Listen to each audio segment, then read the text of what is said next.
French Foreign Trade Advisors, also known as CCEF, Alliance Française of Madras, and La French Tech. I'm Viji. I'm the Press and Protocol Attaché at the Consulate General of France in Pondicherry and Chennai, and I will be the master of the ceremony for this session. Without further ado, I would like to invite Mr. Johan Samuel, Regional Director, Southern Region, Indo-French Chamber of Commerce, to give his welcome remarks.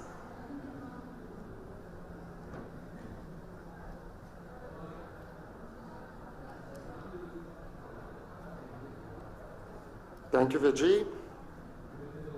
Ladies and gentlemen, esteemed guests and distinguished participants, welcome to the France country session of the Tamil Nadu Global Investors Meet 2024 here in Chennai, organized by the Indo-French Chamber of Commerce and Industry, also known as IFCI, and the Consulate of France in Pondicherry and Chennai, and the entire Team France in India.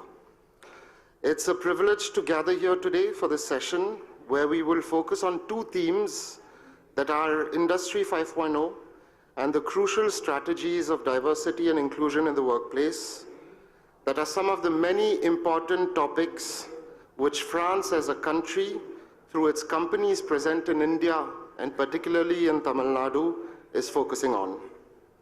Innovation knows no boundaries, and Industry 5.0 exemplifies this by merging cutting-edge technology with human expertise. In the current context that we find ourselves in, diversity and inclusion emerges as a fundamental imperative. They are not merely concepts, but catalysts for growth and excellence. We gather here today to explore how these values are not only pivotal for economic progress, but also for fostering dynamic and balanced work environments. We stand united in our pursuit of excellence, ready to discover how Industry 5.0 can be the impetus for transformational change, where diversity and inclusion are not just celebrated, but deeply woven into the fabric of our success. Before we start our session today, I would like to acknowledge the many French companies that are part of the French pavilion, on the ground floor, especially our different partners, many of whom that you will hear from today during this country session. Namely, our gold partners, Valeo and Michelin, our silver partners, Cryolor, Asia Pacific, Numeric, Precious Molen and Technip Energies, and our global mobility partners, Anywhere India. I wish you all a wonderful session ahead. Thank you.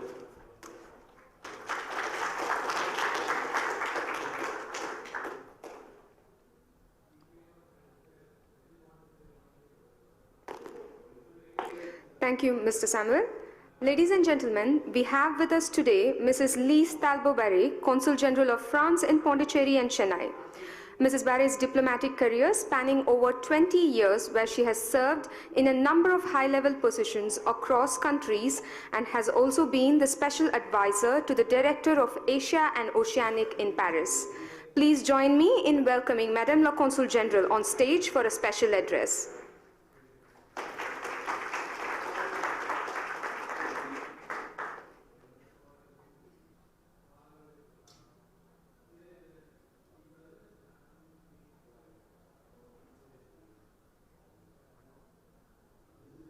Vanakam, I'm not sure you're able to see me. I'm not visible. Can I just... Okay, I'm gonna do like this. It's quite unusual. So, Vanakam, Inye Putandu Valtekel. Okay.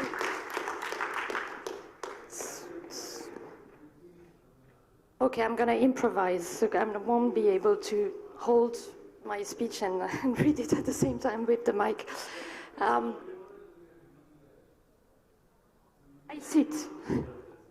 Okay. So thank you all for coming for this French session. I would like to start by big thanks to the government of Tamil Nadu for having France as a country partner. A special gratitude to the Honorable Chief Minister and to the Honorable Minister of Industry, who have showed great support to us This is much better.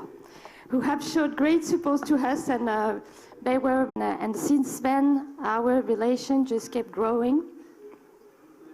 France has been a country partner at the gym right from the beginning. We were participating at the first and second edition. And I have to say this third edition is really surprising, really amazing. Yeah, we could see really an upgrade, massive upgrade in the quality of organization and quality of companies present within the fair, and also thanks to the French companies investing in Tamil Nadu. As Vigi and you had said, it's a teamwork, so we're working as Team France. It's not only the Consulate General of France in Puducherry and Chennai, it's also Indo-French Chamber of Commerce with the Business France, our trade agency, the Trade Economic Service of the Embassy, and the network of our trade advisor, foreign trade advisor, which are voluntary businessmen, French businessmen doing business in India, who are helping us promoting business ties and B2B contacts. So, and as they are entering the room, so special thanks to the network of CCEF, who have been working with us very hard to build this country session and the French pavilion. So I strongly invite you to visit the Pavillon France on the ground floor. As Johan said, we have 9 companies on the pavilion. We also have a cultural space with digital arts, augmented reality and virtual reality in arts, that we wanted to showcase what France can do best in terms of expertise in industry, in innovation, and in culture. So please visit our stand. Before for this very interesting session, I would like to say a few words on our bilateral relation. As I was saying, France and India have been enjoying the Indian Army marching down the Champs-Élysées, and the Indian Air Force Rafale flying over Paris. So the symbol of having a foreign fighter jet flying over your capital city.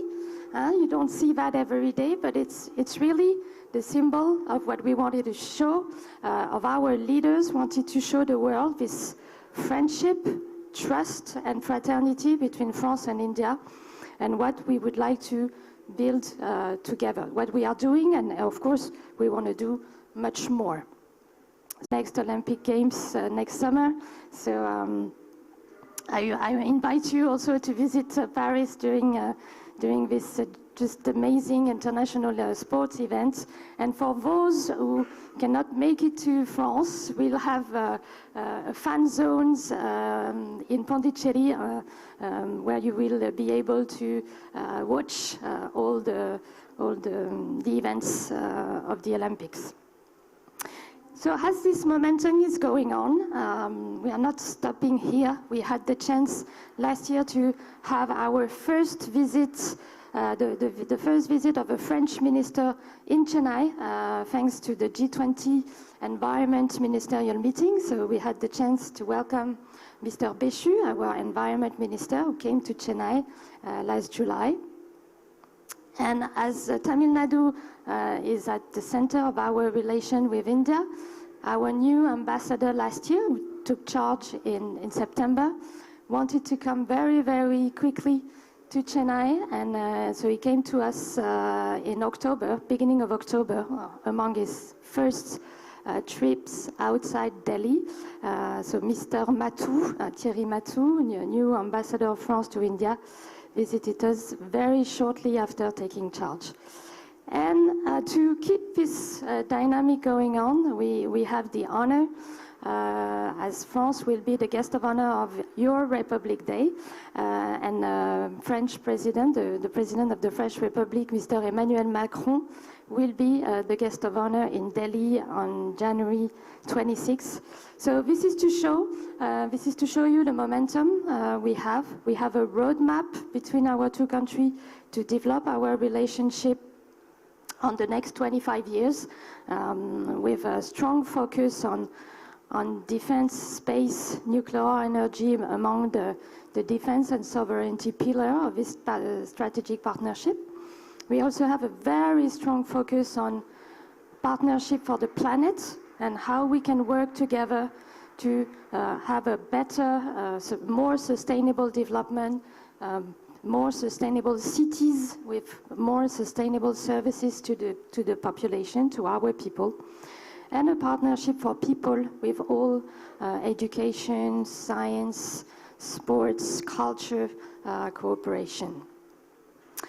What about France in Tamil Nadu? So as I said, we have a long history and we have a strong presence in Tamil Nadu. You know that the French community in the south of India is 2/3 of the French community in all India.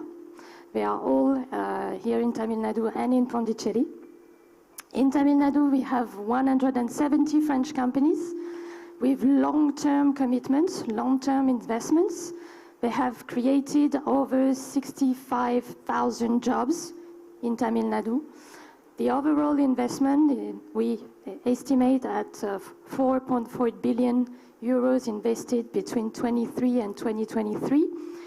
And as you will see this afternoon in the memorandum at the standing ceremony, that our French company keep investing in Tamil Nadu.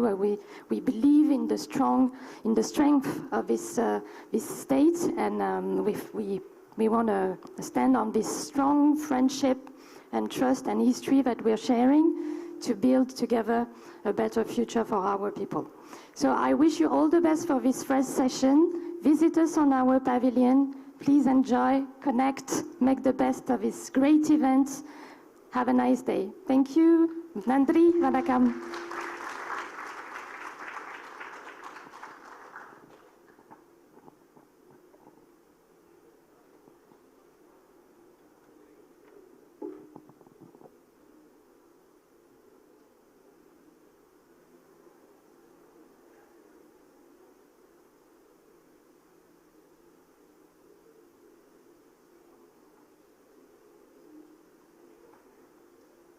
Thank you, Madam, for an insightful beginning to this session. Let us now move on to the first part of France Country session, which is a panel discussion on Industry 5.0, transforming the manufacturing landscape.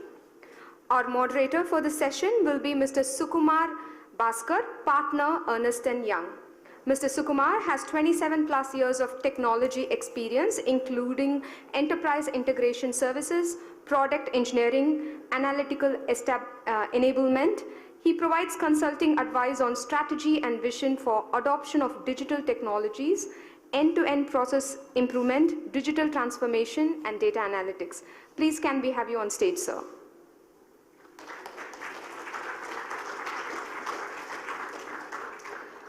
Moving on to our esteemed panelists, first I would like to invite Mr. Florent Strobel, Executive Director, Crylor, on stage. With over 25 years of experience,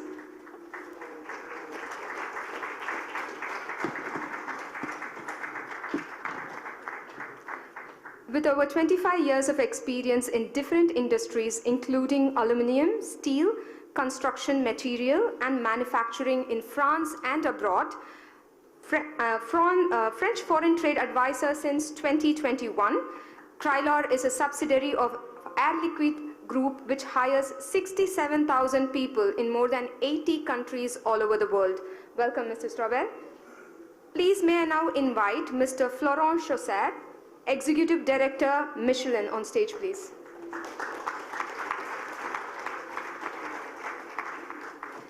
He is also one of the head of Michelin manufacturing operations near Chennai in Tamil Nadu. He has worked in 10 different countries in 9 different positions, majorly in industrial engineering and production system foundation. Across his career as a project leader and production manager, he has worked with 8 factories while supporting 21 others in their mission and key projects. Welcome, Mr. Chausset. Next, we have Mr. Satpal Singh, CEO, Numeric.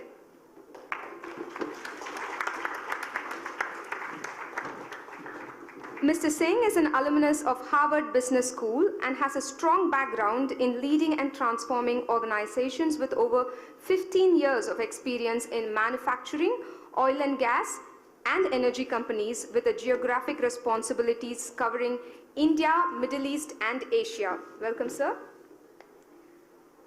Our final panelist for this topic, Mr. Santosh Ramakrishnan, Director, Presiamolen. Mr. Santosh has come associated with Presiamolen for over 8 years. A joint venture family company between India and France is a 150-year-old French company in weighing industry. Welcome, Mr. Santosh. Now, over to you, Mr. Bhaskar. Hello. Hello, everyone. Good morning. Welcome all to this session. And welcome to the eminent speakers. Really looking forward to a good discussion. Let's probably start with a warm-up. I'll go to each of you, and if you all can share, what do you think about this great partnership which Madam was saying about India and France, specifically Tamil Nadu? What has been your experience? I know Santosh is a local, he has been here, but the others are moved recently to Chennai. So any words, and then we can get into the topic. You want to start, Strobel? Or, yeah, please. So Crayola has settled in Tamil Nadu about 15 years ago, and it takes time, I think, to build a strong partnership here between a French company and Indian. But once it is on the rail,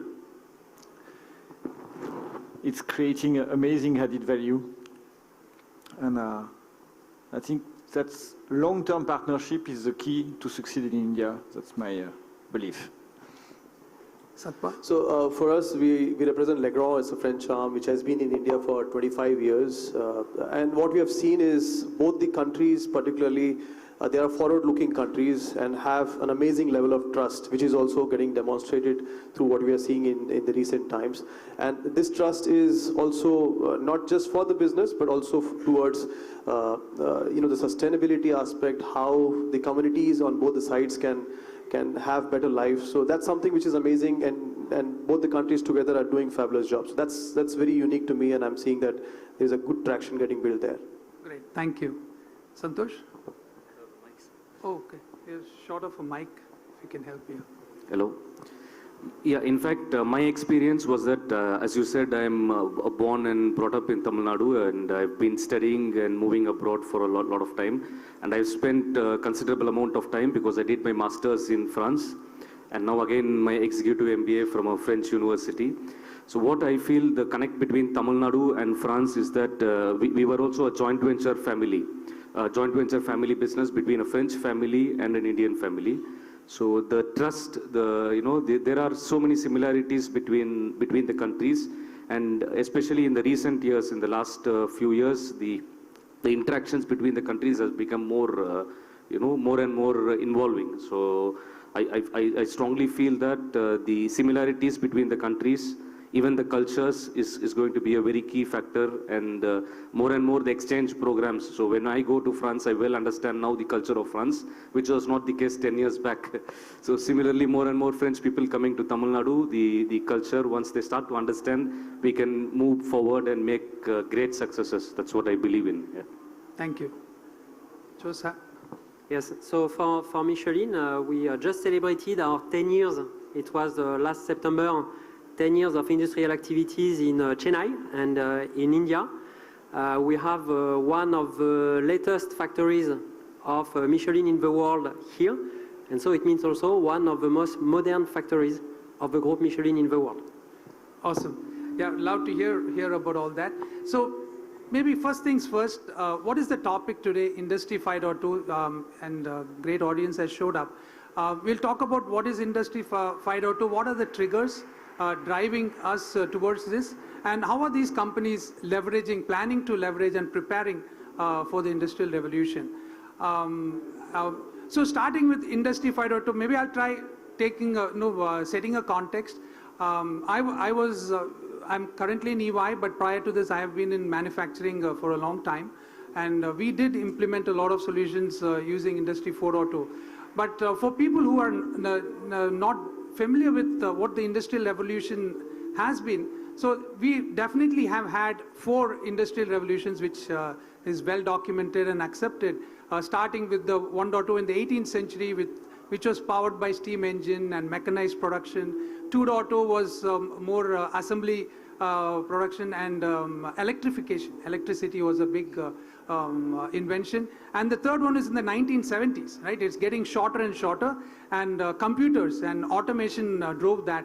And whereas in 4.0, clearly information, intelligence was driving. It was about IoT, connected devices, big data, and the drivers were better compute, cheaper network bandwidth, cheaper storage. So something which from 2010 to 11 has been influencing manufacturing, and every time there is industrial revolution, the key is there is a quantum leap in productivity, right? That's the goal.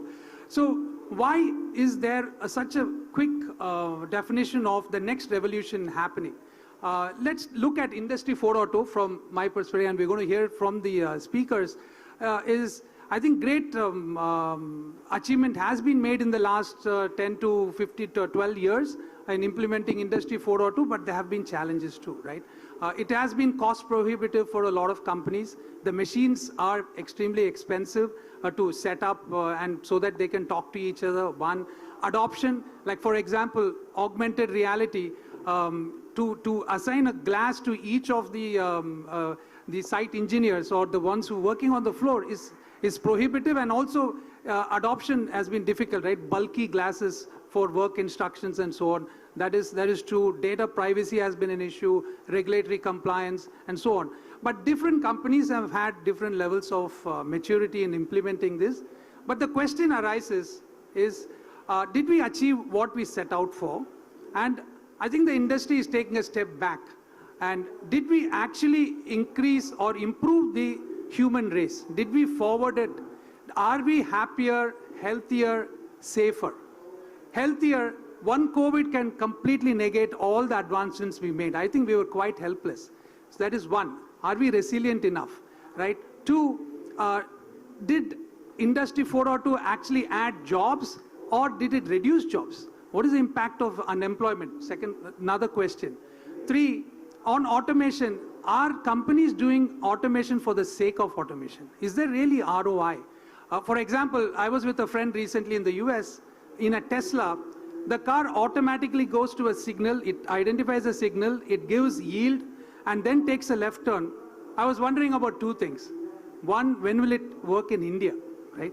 With all kinds of objects coming from all directions. I think that will be the best program ever written. That is one. But more importantly for me, hey, I want to drive, I want to turn the steering myself, I want to apply brakes, I want to horn myself. Is that really, are we getting a solution and looking for a problem? Are we really investing in the right technologies for the right solutions, and are we forwarding the race? So Industry 5.2 is moving the discussion from robots being at the center to human. So it is going to be human-centric. Have we improved our situation in environment? The answer can be neutral or even no, right? And are we consuming more energy? So how does Industry 5.0 and the advancements actually help with ESG? Two, resilience we talked about. And is there an opportunity to personalize products for the consumer? So this is Industry 5.2 is what I understand, but I understand very little. These are companies who are actually actioning it, and we would like to know more from them. So I'm going to start with that. Yes, go ahead. In fact, I have a completely different perspective about Industry 4.0 and 5.0. If you see that in the industrial revolutions in the past, from 1.0 to 2.0, it took around 200 years. And then 3.0, around 100 years. And now at 4.0, we are close to less than 50 years. So the transformation is becoming faster. And what I feel is that we need to move from having a mentality of stakeholder capitalism to from shareholder capitalism to stakeholder capitalism. Because we were focusing on the Industry 4.0 a lot, mainly to improve the profits. There are two worlds today, two silos. One silo, as businesses, everybody wants to make profit. And then in the last generations, we were making profit as a key motto. and then moving forward. That was the motto. And there is another silo which was operating, which was focusing more on philanthropic activities, social development goals, etc. So now there is a rift between these two parts of two different silos, one on profit and the other one on sustainable goals.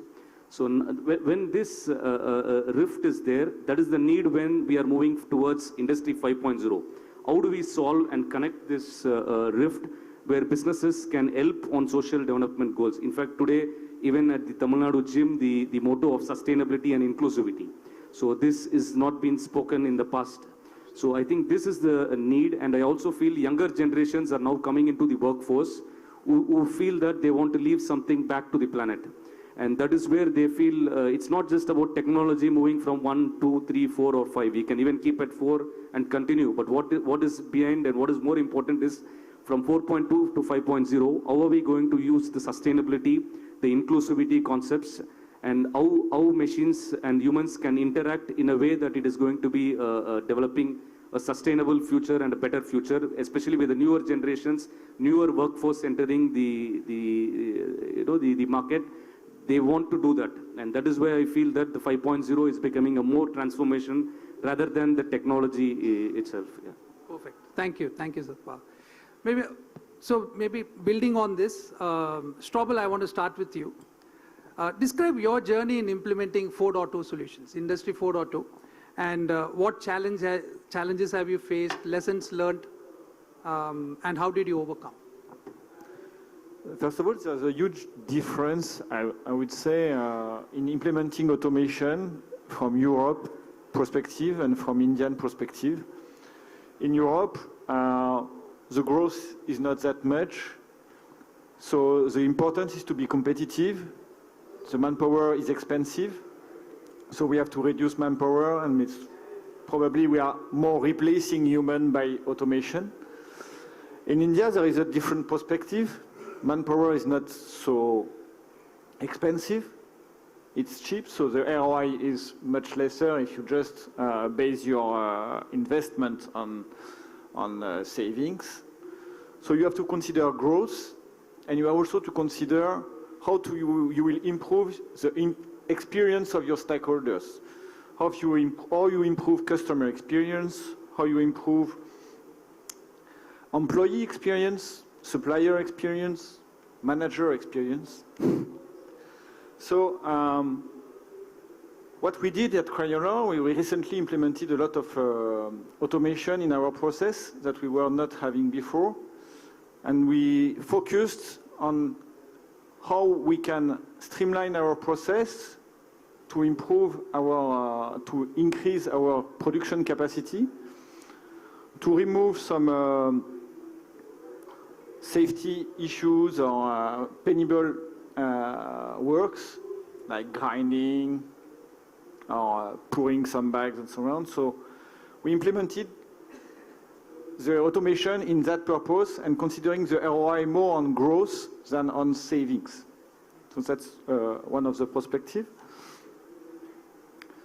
Second, of course, is the data collection. We try to collect data everywhere. We want to have more and more knowledge about our process. It's difficult then after to measure whatever is relevant and whatever is less relevant. And as you said, automation should be not a goal on its own. It should add value to the company, it should add value to the stakeholders, it should add value to everyone. Thank you. So maybe let's go into 5.2. Chosar, this is for you. So how do you believe Industry 5.2 can impact productivity and efficiency? And will it further the benefits which you have achieved through 4.2? Okay, thank you for the question. So I will talk specifically for Michelin, and I have the question just before to enter the room, because as I said in my introduction, Michelin Chennai is one of the most recent factories of the group. And if today we build the same factories in Europe, we will have exactly the same quantity of manpower. It's not because we are here in India that we deploy your factories with an automatized process. Because in Michelin, we have a worldwide process that is a question of generation. And when you build the last factories, you come with the automatic factories already. And it was the case 10 years ago when the factory was created. So for us to move to Industry 5.0 was not a big step, because we have already all this infrastructure in place at the site. And we, as we are also Michelin, we don't think country or factories. We have a group strategy that deploys the same solutions.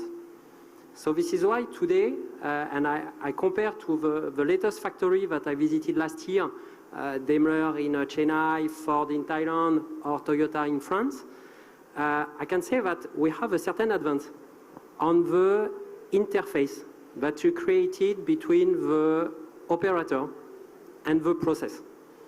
And today, to answer your question about do we have gain? Yes, we have gain. We have gain with Industry 5.0 because it's not only how you capture the information, how you visualize the information. It is how you make this information available and used at the right time. How many information are collected in the factories and are never used? So many times, teraoctets of data that are never used. With the strategy of 5.0, we want to give the access to all this information to the operator. And by this is where we generate a lot of gain. Because you don't wait the day after or the week after to have somebody analyze this data to take a decision or to explain you what you should do 1 week ago. Here, with 5.0, we give this information in real time to the operator. And today, by the training we give to all of them, we ask them to take immediately the decision of what they have to do, how they have to react. So it's more real time. So that's great. What other technologies have you implemented? I think 3D printing, I read you had implemented, or what else? 3D printing was before. We don't have that in India because, you know, in Michelin, it's, you have different type of factories in the world. You have factories who produce metal, some factories produce rubber, some factories produce tires. So here in Chennai, we produce rubber and tires. Type of technology that we have, it is the real time of the information. That's really, and the information coming from the machine. Today, and this is what you explain, and what we see, make a factory 100% automatic cost a lot of money. And in October, I was in Toyota in France. I didn't see a factory fully automatic. Even it is a recent factory, it was not fully automatic. It is automatic with robot where we need the automation. And today, Industry 5.0, and it is maybe the big difference between 4.0 and 5.0, it is 4.0, the vision was we make automatic, we collect all the data. With 5.0, we are thinking about we make automatic the necessary task to help the operator and to help the team.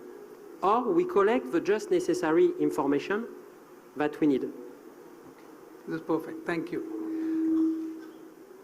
Satpal, can we move to you? Yeah. So can Industry 5.0 save costs while improving personalization and customer experience? Or what are you planning in this personalization space, if you can talk about that? To start with, I think cost is the is one of the element, but when you talk about Industry 5.0, it's much beyond that. It starts first from the customer preferences, and which is what we are seeing today, that if you look at our own consumer behaviors, it has changed so much that we are going and buying things from so many platforms. These platforms are driving the source of data, and these data are flowing back into the organization.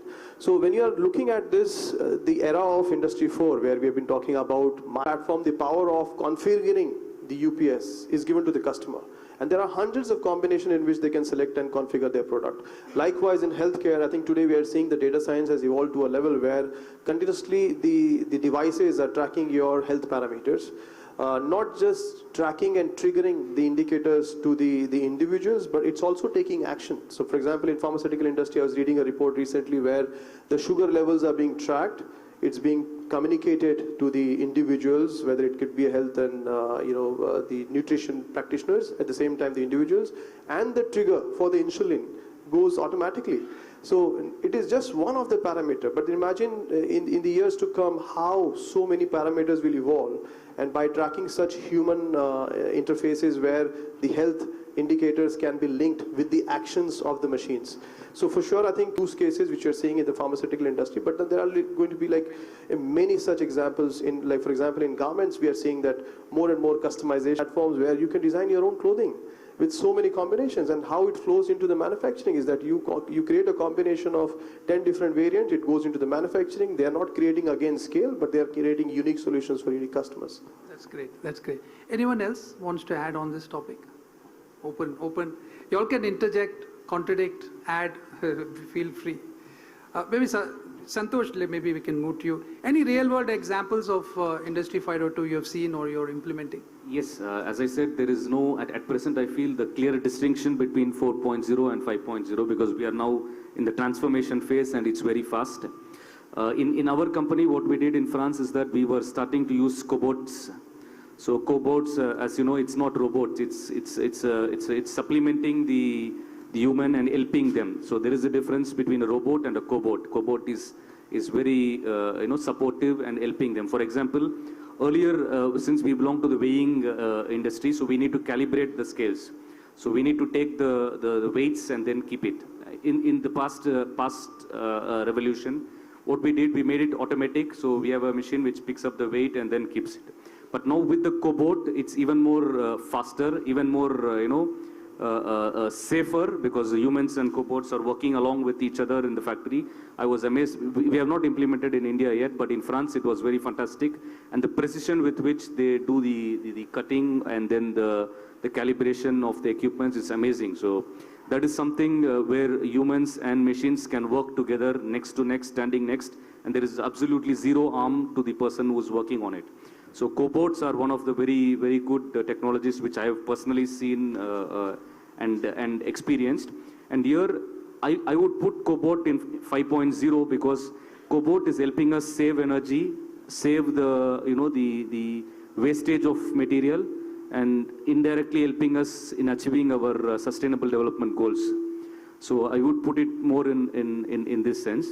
And there are also some other examples. In fact, in 5.0, when I was going through articles on 5.0, I was seeing some examples on a company called Kernel, which was, they can read your mind and then understand what song you're listening to. So we are now moving from machine to machine interaction to human to machine interactions.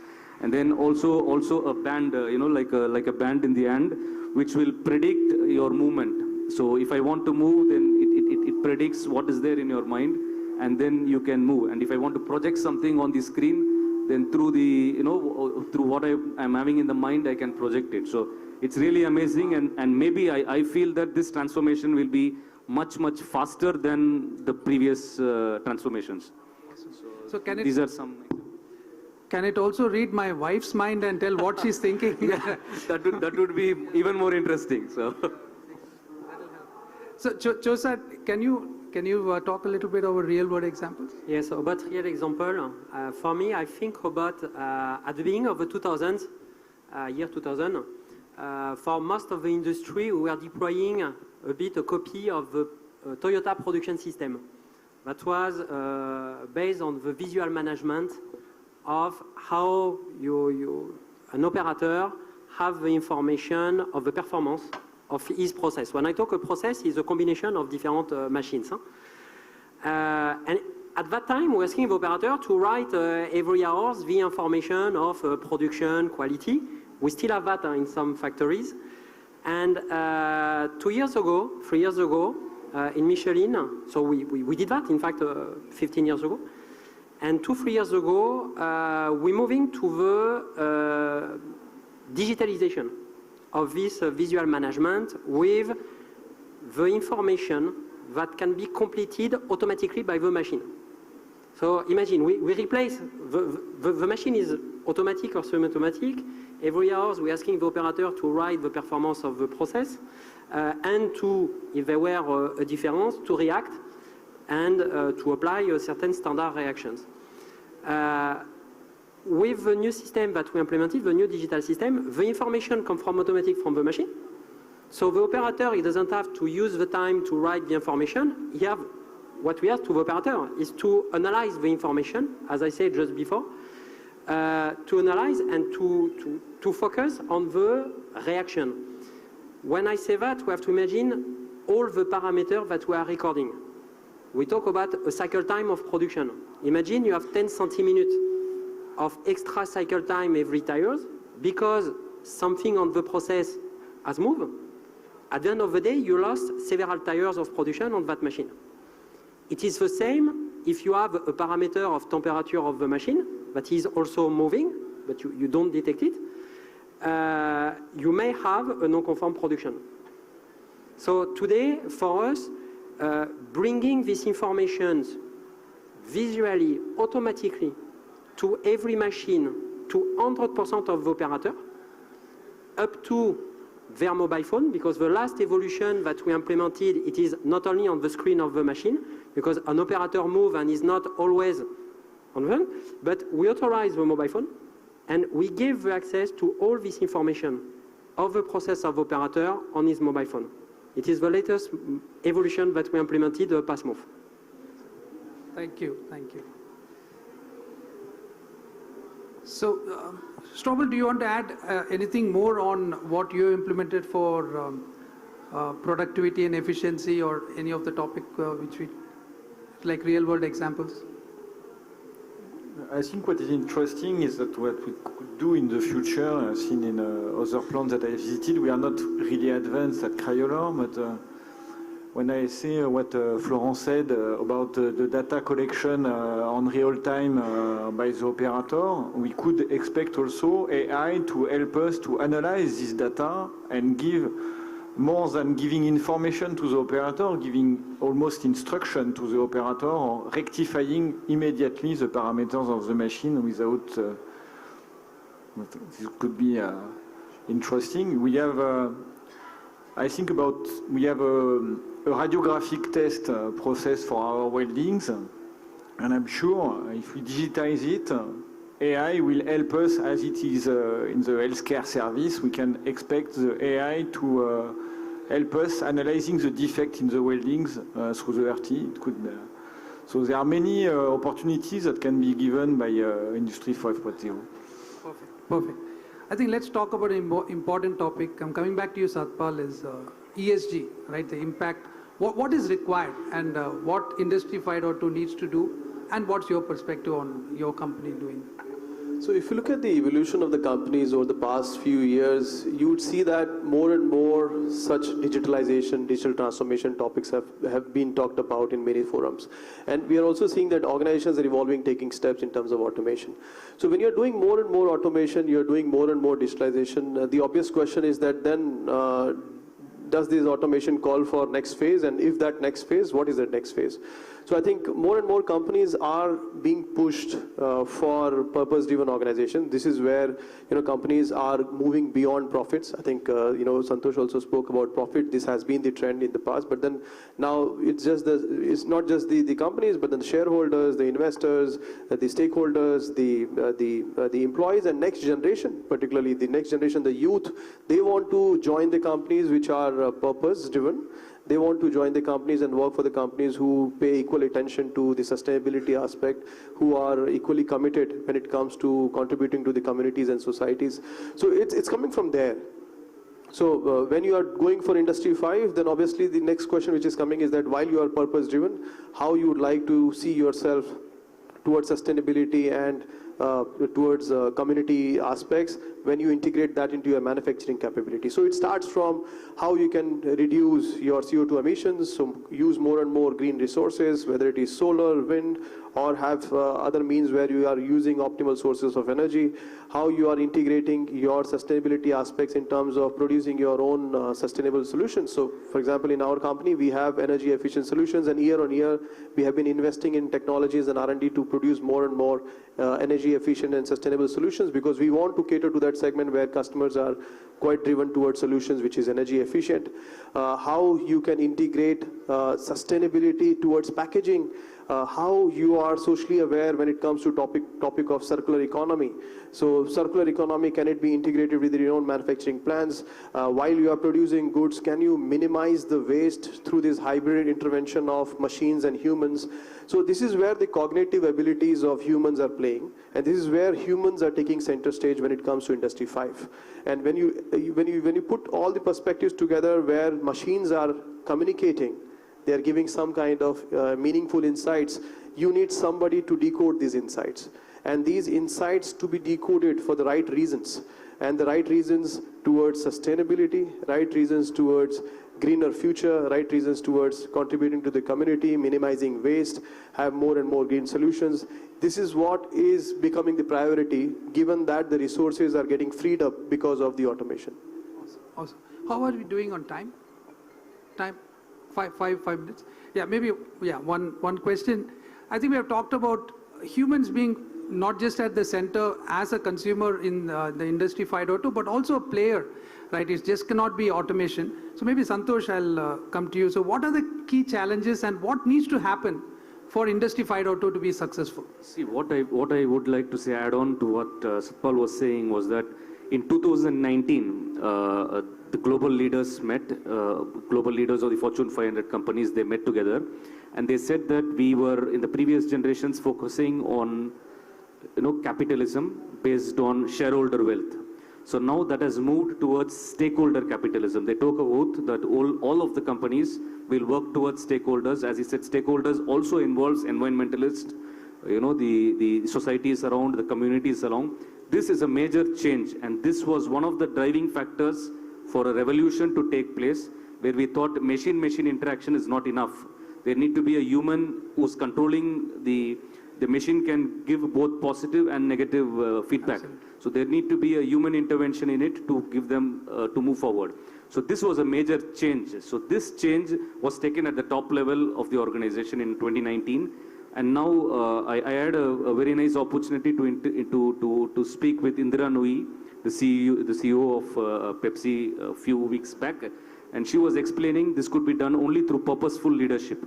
Now the leaders are taking the change, but how do you drive it down to your employees till the last stage? Because everybody should work with the same purpose in mind, that it's not just to create profit, but to create a sustainable future for the world. So that will be the biggest challenge on moving from the top leadership to the ground the line, and moving them and educating them about the not seeing machines as a replacement of their jobs, but seeing machines as a support to things, and still the human should have the power to control, to educate them that you are controlling them, and not the vice versa. That's Absolutely. important.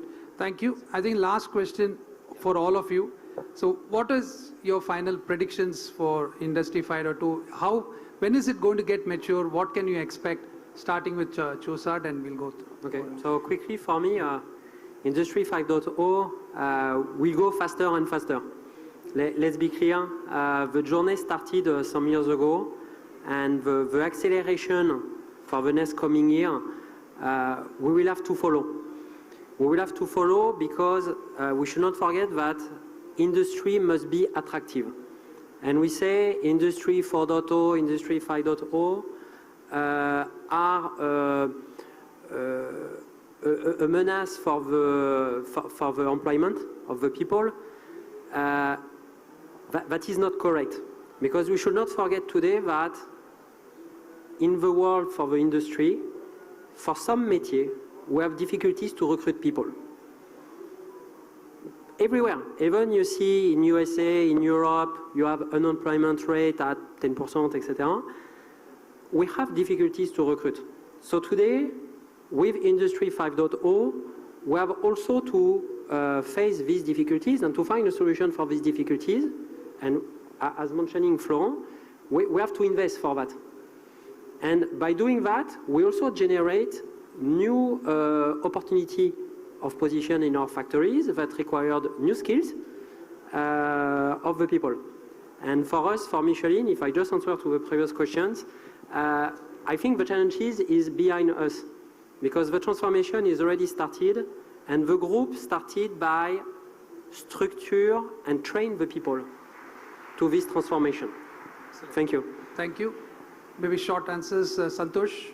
Yeah, for me, I would see that Industry 5.0 is transforming very fast, not like the previous ones. And maybe very soon, as I said, already people are starting to read the minds. So, but that is one aspect very important, because it's you who's taking the decision, not the machine which was done in the 4.0. So that is something is very drastically happening. Super, thanks.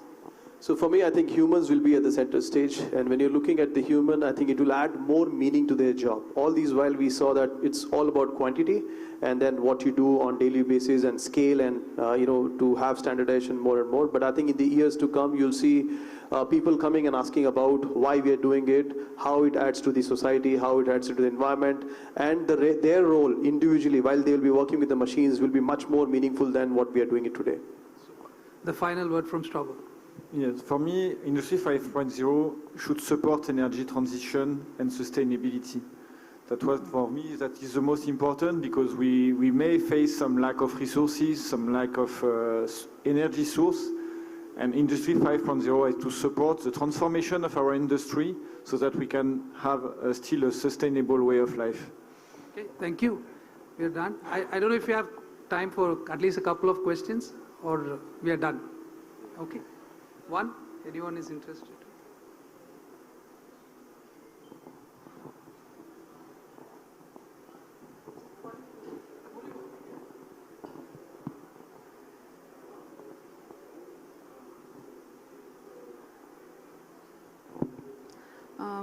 Good morning, panelists. I am Divya, a Nodal Officer to ESG and Industry 4.0 Cell in Tamil Nadu Industrial Investment Corporation. So I had a question to Mr. Satpal Singh sir. Like you were saying, Industry 5.0 will mostly concentrate on customized products. Like 3D printing will also be customized. So what my angle of Industry 4.0 was, it will help 3D printing for mass production. So that, again, that ESG aspect can be embedded into it to develop energy efficient products, to reduce wastage, to minimize the time, turnaround time, everything. So how can you explain it, sir?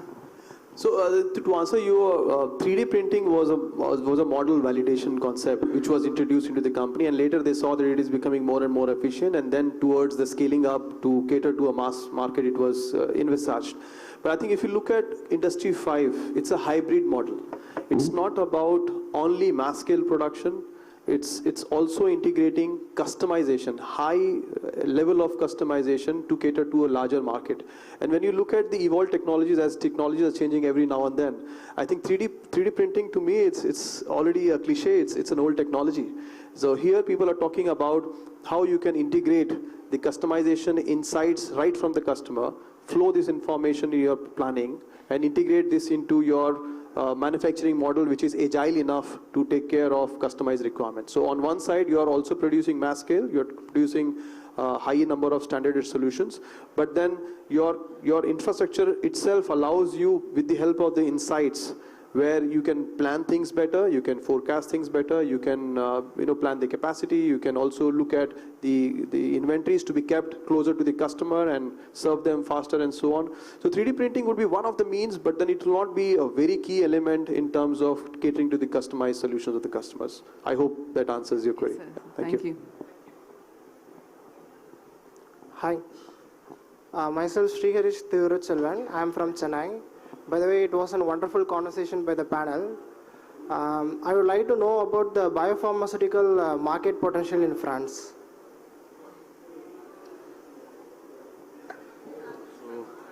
Yeah, maybe biopharmaceutical, because I am now at Saclay. Saclay is one of the regions of in the outskirts of Paris, which is becoming as a technology hub. And health tech is one of the major technology companies which are coming up with there. And as it's in France, health tech, as everywhere in the world, it's quite very important. And biotechnology and health tech is coming up in a location called Saclay in a big way. So I feel that it will be it's very important aspect to move forward, especially with 5.0. You have everything recorded in your watch. I don't know how many people in the room already have smartwatches and things like this. And as it was already explained, the insulin levels are being monitored and then decisions being taken based on that. So in health tech, every country is doing good, and I think France is also investing a lot on that. Thank you. Thanks, audience. We don't have more time. Over to you.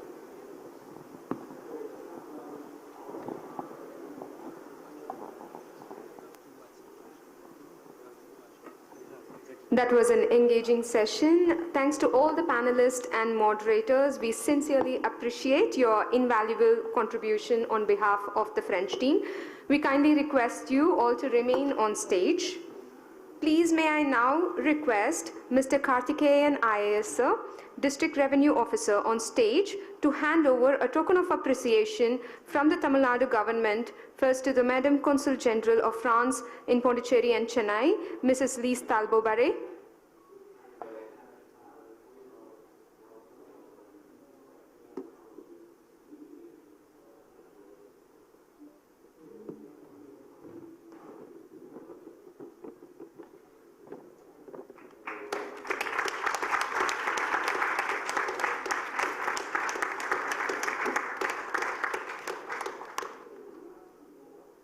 Madam, please may I request you to remain on stage.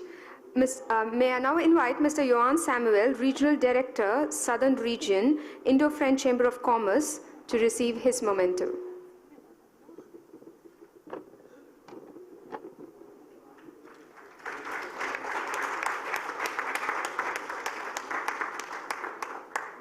Now I invite Mr. Karthikeyan IAS Sir to hand over the token of appreciation to the dignitaries on the dais, please.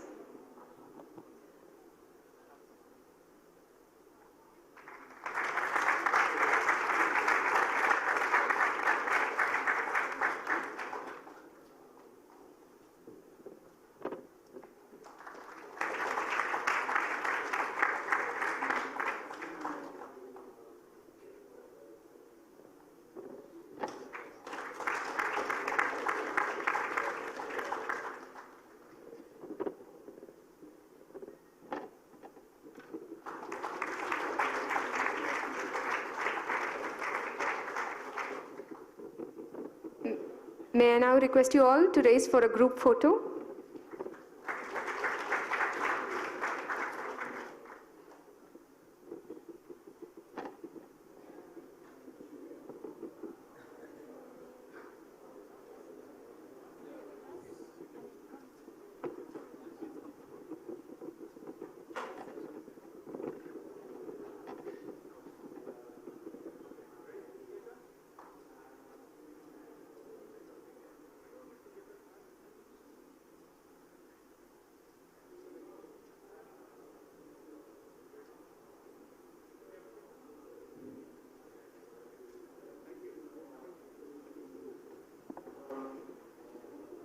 Let us now take a quick 2-minute break. Please remain inside the auditorium while we just make some arrangements.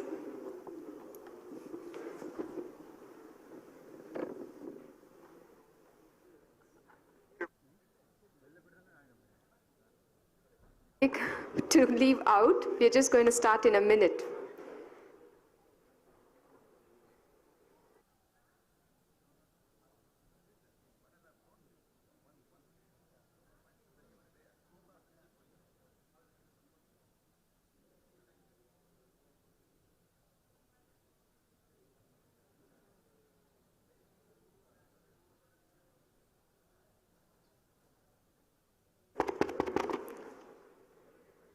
We now would like to move on towards the second and final part of the France session, which is a fireside chat on driving diversity and inclusion strategies in the workplace. Join me in welcoming the moderator of this session, Mr. Niruban Rupa Tevan, HR Lead, Securities Services Operations, and COE, Lead DEE and Career at BNP Paribas ISPL. He is also co-leading diversity and inclusion for BNP Paribas India. He has worked in France as global HR partner in BNP Paribas Securities Services, and he is moved to India nearly 6 years ago. May I please request Ms. Judy Manjrekar, our first panelist, on stage, please. Ms. Judy is the Director, People and Culture, India APAC, Technip Energies, an accomplished human resource professional with 25 years of professional and strategic expertise. She has overseen HR functions across India, Malaysia, Australia, China, Thailand, Indonesia, and Singapore since September 2013. Welcome, Ms. Judy. I would like to now invite Mr. Ramesh Sampath, Human Resource Director, India and Asian Value Group, our second panelist. Mr. Ramesh has 27 years of experience in Human Resource Department, currently covering 25 states with over 14,000 employees for India and Asia. And Mr. Ramesh has delivered a speech at the United Nations Conference headquartered in Austria on their invitation to share values India's inclusive workforce best practices. Over to you, Mr. Rupat. Thank you so much, Viji, and welcome all to this fireside chat on driving diversity and inclusion strategies.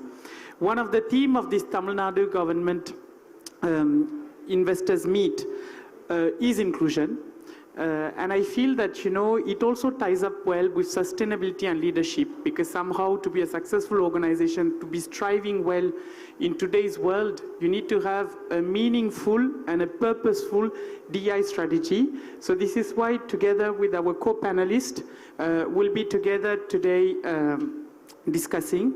The objective of this discussion today is really to discuss about the best practices that each of us, whether it's in Technip, in Valeo, or BNP Paribas, have been implementing throughout the years.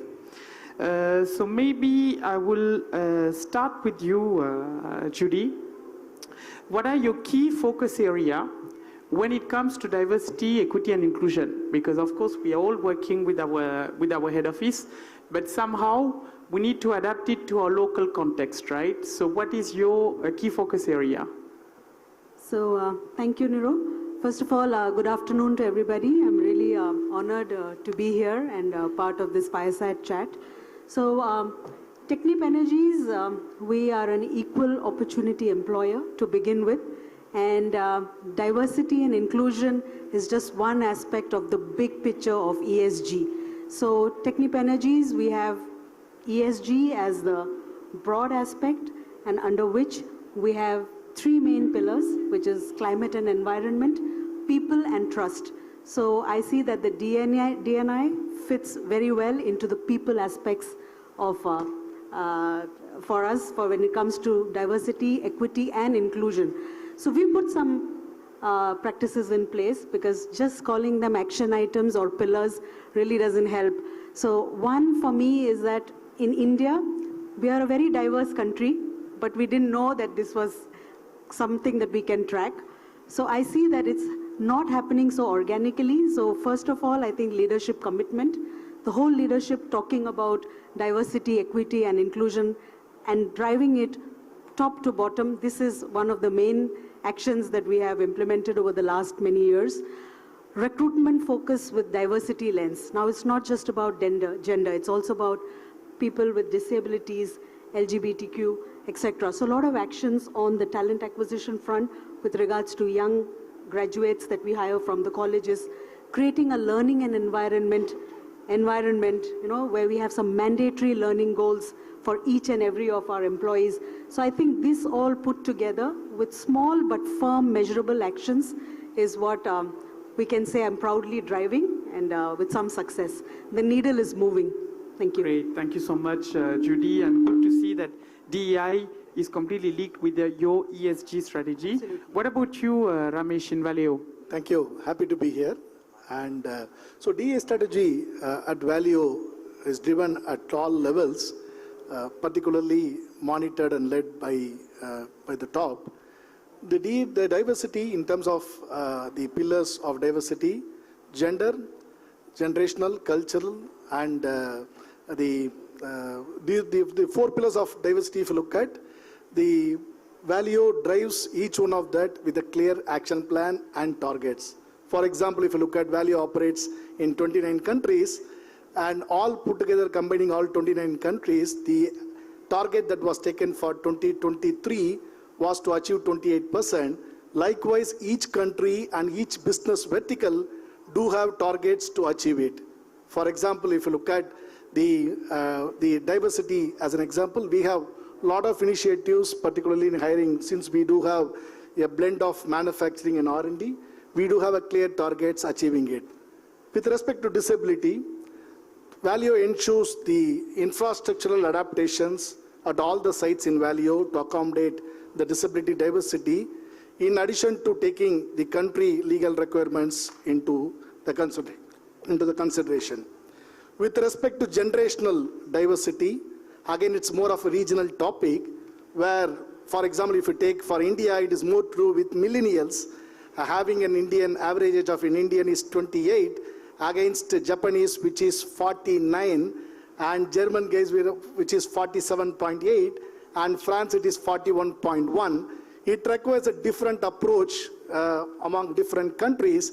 So these were the differences that we do maintain. On cultural diversity, if you look at, we do have a common language across Valeo, and very importantly, on the cultural, we develop more of international talents, to cater to the needs of, across Valeo sites globally. In addition to that, we also have the internal mobility, very easy for the people to apply for the jobs wherever it is. This is how we create, a talent pool that is more diverse, more vibrant. With respect to gender equity index, that is more to do with equity, we do measure the global scale of equity index, particularly if you look at the weighted average of men and women employees. That's one indicator that we do. The second indicator that we measure is more that how much of increase was given between these two, men and women, and how many promotions were given, and how many people have come back after maternity. These were the few that were given. On the LGBTQ, in terms of inclusion is concerned, we are more in the sense, all our policies and practices are gender neutral. So that is how we accommodate. Going forward, when we explore more, I will also more talk about the other, the domains of diversity. What did we do in India? Thank you, Niro. So maybe, Niro, you can share what you do in BNP, since this is a fireside chat. So what I find is that although we are all operating in different sectors, there's a lot of commonality, because you talked about gender. So in India, gender is a key topic, basically because of the percentage of women entering the workforce, which is quite low, actually. We also work on LGBTQIA+, and both of you have mentioned that. And finally, this is also about people with disability. And I can see also the approach of linking it with ESG, and also now the trend of measuring, having clear KPI that you can publish, to your leadership team and show, tangible efforts. So that was the first round. The second one I have is to you, Judy. We can start with you on, can you share what are your gender practices? Because gender, I think, is a vast topic. So is there any kind of specific initiative that you've done on the space of attraction or retention of women? I was reading lately, the Economic Times HR World, and they were saying that there was only 26% of representation of women within the workforce in India. This number has increased from 2021, but it remains low when you compare to other, more developed nations or even within the emerging countries. So what are the practices that you are actually implementing? So yeah, thank you for that question. The answer I can speak for till evening. About, we don't have that time. We don't have that much time. But just to, I was having a chat with one of my colleagues and I read this somewhere, it stays in my mind. When I enter the workplace, I have no gender. Okay, so that for me is a fundamental. But having said that, sometimes we need to put policies or procedures in place to drive some of those KPIs. Because if we expect that will happen organically, maybe not so fast, it will take more time. But so we really need to focus and get people to be involved in diversity of all aspects. Coming back to your question, gender practices, okay. So first of all, promoting equal opportunities. So all our job postings are out there. We ensure that there is no bias, it's very gender neutral. Everybody can apply for any kind of role. So first of all, yes. And I also see in India there is a bit of a hesitation by our female colleagues to apply for some jobs because they already think that they don't fit all the criteria. So we do run counseling sessions.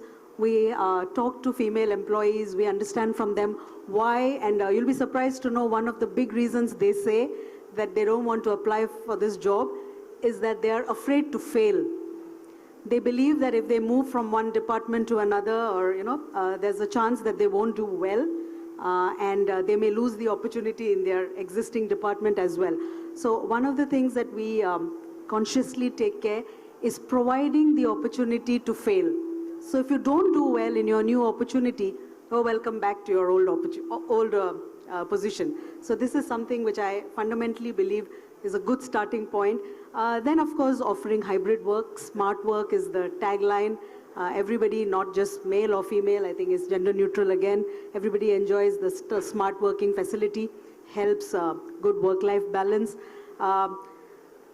Gender pay gap, we hear this all the time, but again here I say, if you create transparency in the way you link performance to pay, I think this pay parity which we keep speaking about, special budget being allocated for female salary increases, I think this will go away. So these are some of the measures we are trying to implement. Thank you so much, Judy. This is comprehensive. What about you, Ramesh, in terms of what are the difficulties that you think women face at the workplace and why do they quit? Okay, so we need to have the ecosystem, built inside the organization that, automotive industry, we do have difficulties to hire previously in terms of, hiring women candidates. And today in our software division that what we have in Chennai has 32% women today. So if you look at electronics and software, it is possible to get the people. In fact, it requires a little bit of drive, to be, invested by the companies. We do have quarterly targets, to hire people. We ensure that the women participates in the interview panel, the participation of women in the interview panel.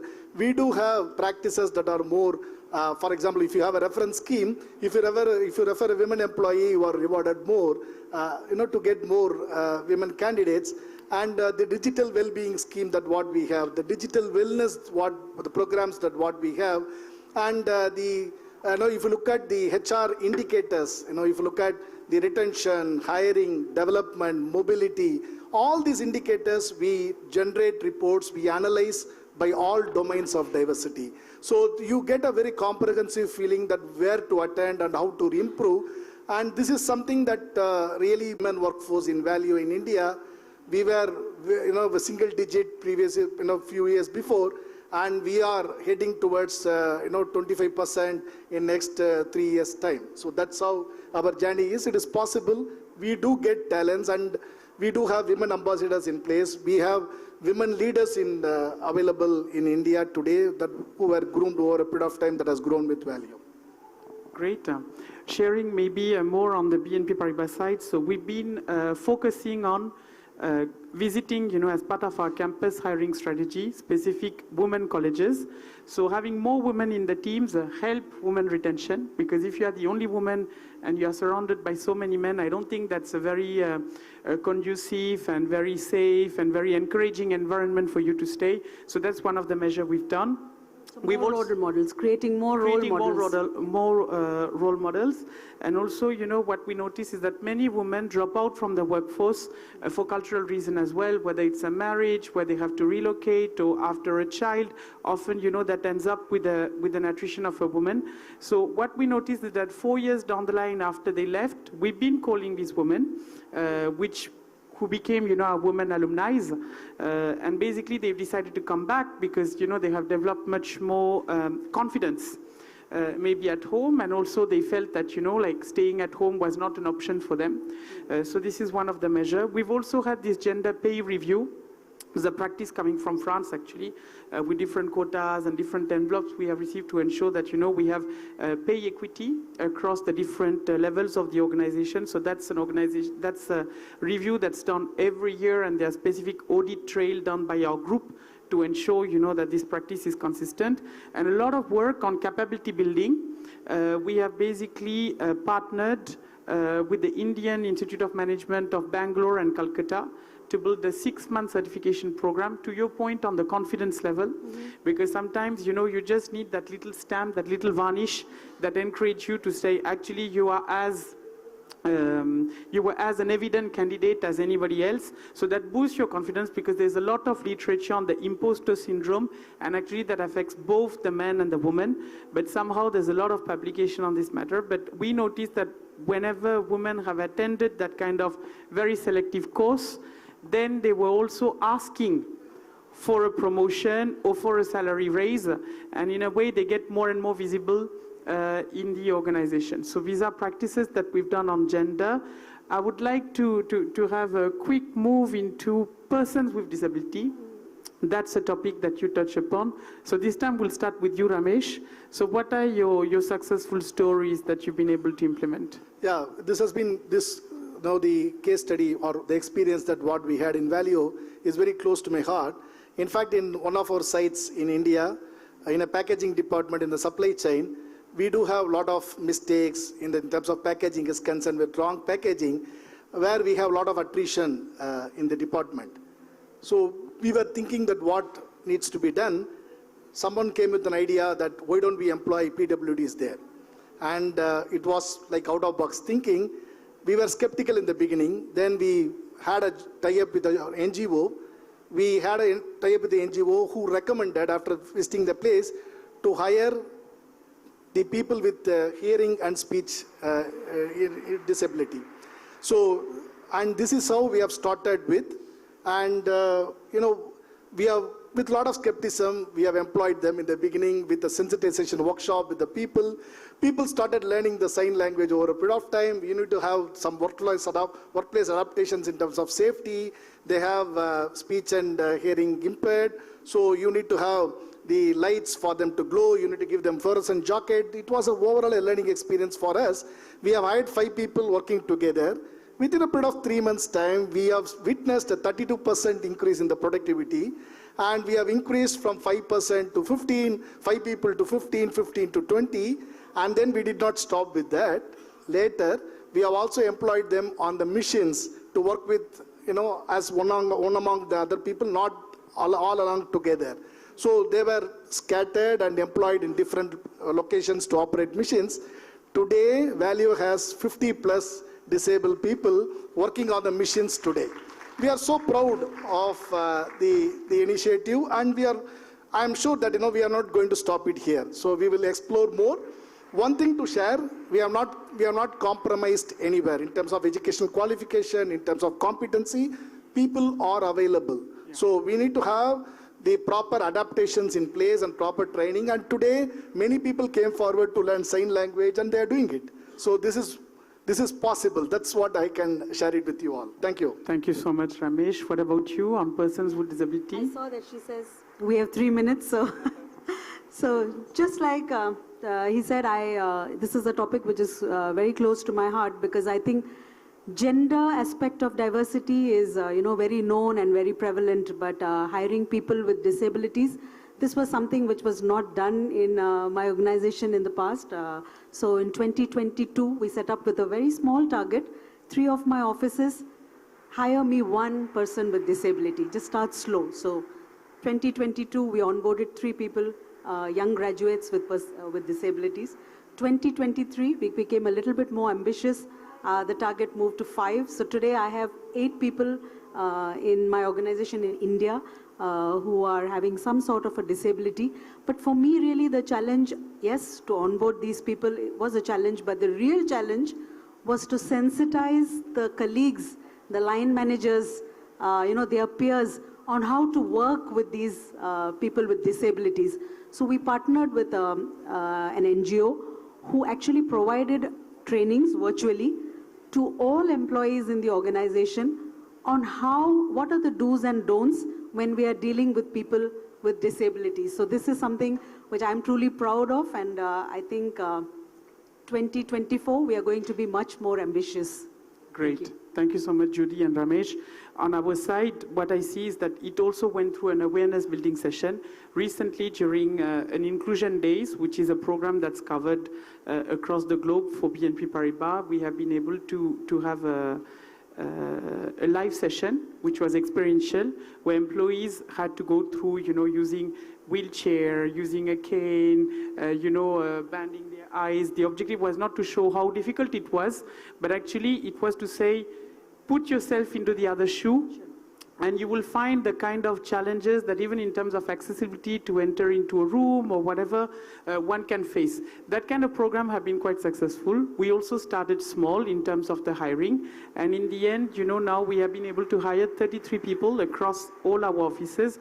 So things are possible, candidates are available. I think it's about a mindset shift. I'd like to move to the final section of our panel conversation, which is about any specific or additional practices that you want to share, and I understand it'll be our fire round chat. So Judy, what kind of practice do you want to share? It could be on LGBTQIA+, or anything new that you have not really touched upon.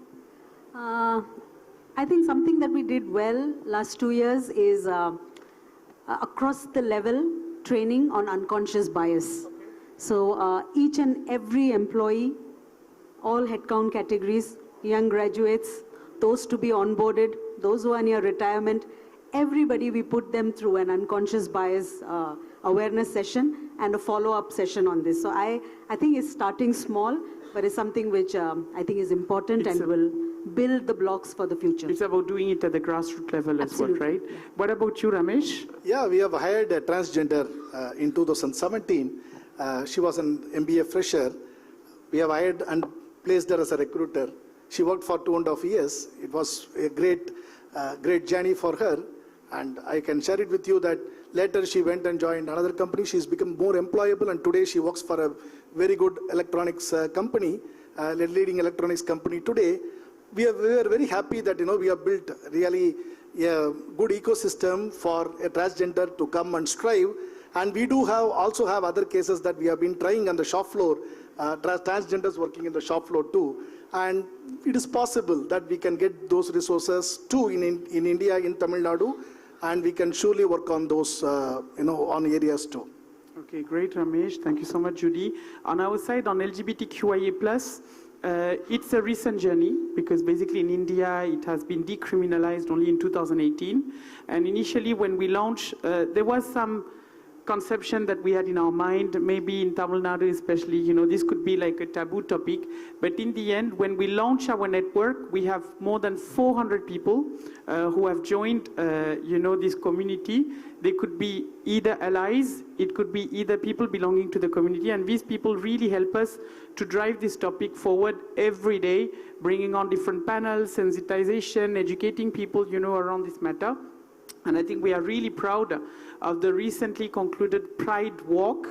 So basically it was to do like a walk around 17 offices across BNP Paribas, within the offices, because before we start promoting it outside, first of all, we need to look at ourselves in the mirror and really see whether we are leading by example in this kind of topic. And it was a good opportunity for us to reiterate that there's zero tolerance in terms of discrimination against any people who associate or identify themselves as part of the LGBTQIA+ community. So this has been, I would say, one of the main striding event, and we had nearly 1,200 people joining the walk, preparing different posters. So it was kind of mind-blowing. Finally, if I tell you inclusion in the future, what comes to your mind, Judy? One or two words. Our existence. Our existence. What about you, Ramesh? It's talent. Okay. And for me, inclusion in the future, I think, needs to be authenticity. We can't do, you know, some kind of greenwashing kind of type of exercise. I think it's not a tick in the box, and I think it really needs to be rooted with respect for colleagues. So that's the concluding remark. Thank you so much, Judy and Ramesh, for this conversation. Thank you, Nirpan. Thank you so much.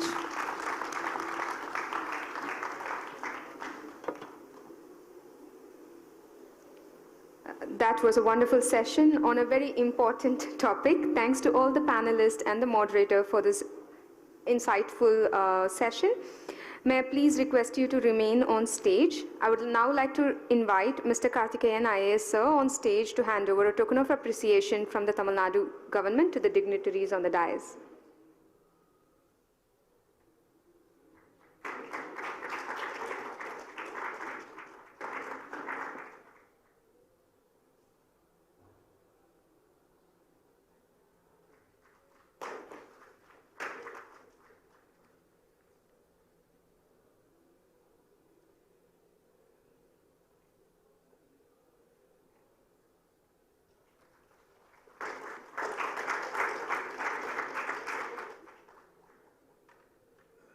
Thank you, sir. Please may I request you to remain on stage and request the Consul General of France, Mrs. Lise Talbot-Barret, and Mr. Johan Samuel to join us on stage for a group photo.